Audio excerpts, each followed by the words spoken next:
So, Peter, you mentioned earlier about the student accommodation market and the changes to fixed term tenancies Yep. effectively being done away with, abolished, Yep. with the Renters Reform Bill. Can you explain more about that? Well, there's two things about that. There's the lack of fixed term tenancies and the proposed ability for a tenant to give 2 months' notice at any time.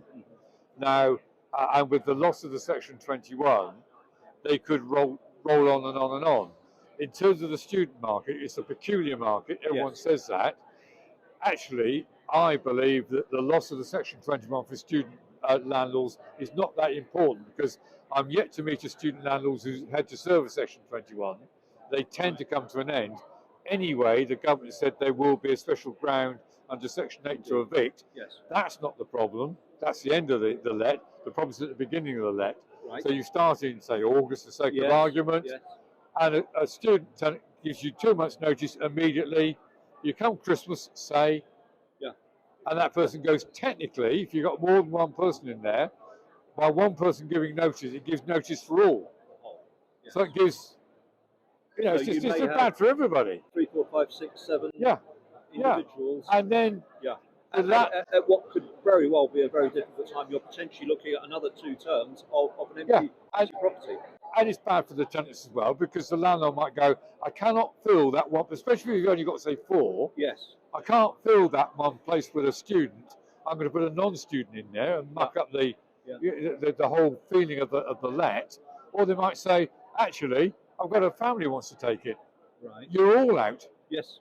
So it's not good for anybody. No. Absolutely not good. So we've tended to find over the years, I don't know if you've found this, but where you get a new bit of legislation to protect tenants, they end up losing. Yes.